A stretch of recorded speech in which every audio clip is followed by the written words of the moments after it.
कि जल्दी हम पर कोई हमला आक्रमण करने की कोशिश नहीं कर सकता। जो पहले 200-250 साल पहले हुआ वही योजना बना करके ये रास्ता इन्होंने निकाला कि हमारी जनसंख्या बढ़ाई जाए। जिस दिन वो 51% हो जाएंगे उस समय क्या होगा आपका? तमाम जो है रेगुलेशंस बनाने की बात की जा रही है।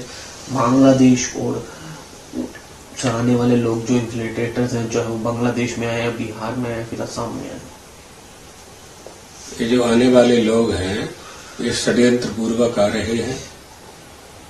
किसी भी तरह से प्रवेश करके कुछ दिन यहाँ निवास करके फिर यहाँ का आधार कार्ड लेकर के चुनाव देने का अधिकार प्राप्त करके हमारे देश की जो व्यवस्था है, लोकतांत्रिक व्यवस्था है, लोकतंत्र में प्रजा ही राजा का निर्माण करती है। तो उन्होंने इस बात को अच्छी तरह से समझ लिया है कि भारत को निर्बल करना है, कमजोर करना है तो कैसे किया जा सकता है। भारत पर अधिकार करना है अर्थात भारत पर शासन करना है तो कैसे किया जा सकता है।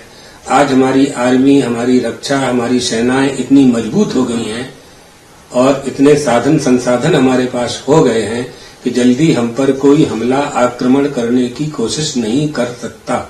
तो षड्यंत्र पूर्वक जो पहले 200-250 साल पहले हुआ वही योजना बना करके ये रास्ता इन्होंने निकाला कि हमारी जनसंख्या बढ़ाई जाए। जनसंख्या बढ़ा दी जाए और उस जनसंख्या को अधिकार हो जाएगा मत देने का, और मताधिकार जब प्राप्त हो जाएगा तो जिसको मत देंगे वही राजा बनेगा क्योंकि उनकी संख्या ज्यादा होगी। अभी जो परिस्थिति है जिस दिन वो 51% हो जाएंगे उस समय क्या होगा आपका?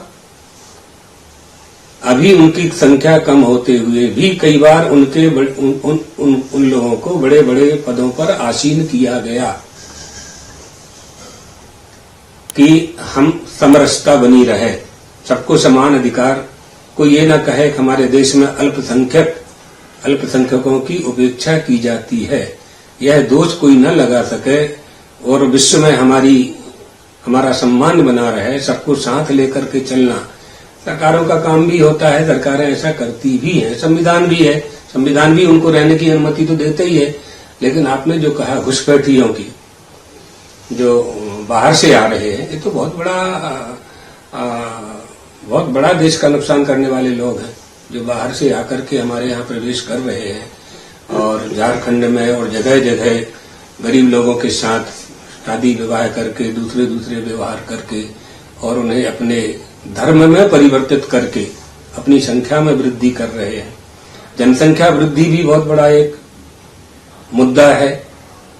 हिंदुओं की संख्या और दूसरे धर्म वालों की संख्या में आप बैलेंस देखें और रेशियो देखें, उनकी तुलनात्मक अध्ययन अगर कोई करे तो परिस्थिति अच्छी नहीं है।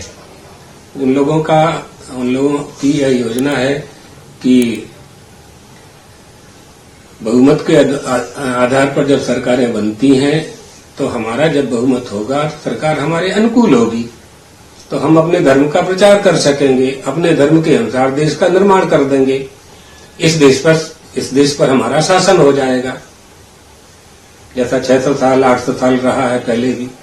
तो इस तरह से राजाओं का समय था, अब वो समय तो रहा नहीं। तो प्रजा को मजबूत करके, बहुमत को मजबूत करके हमारे यहाँ 75 साल 78 साल में जो सरकारें रहीं स्वतंत्रता के बाद, सबने जनसंख्या नियंत्रण का उपदेश दिया और वह उपदेश हिंदुओं पर भी ही दिया।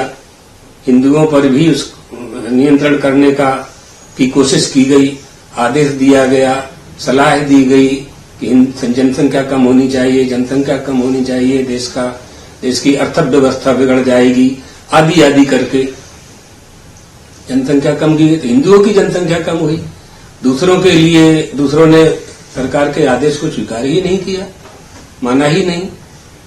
तो इसलिए ये विचारणीय विषय है, चिंतनीय विषय है। इस पर बात होनी चाहिए, विचार होना चाहिए और इसके नियम में संशोधन भी होना चाहिए।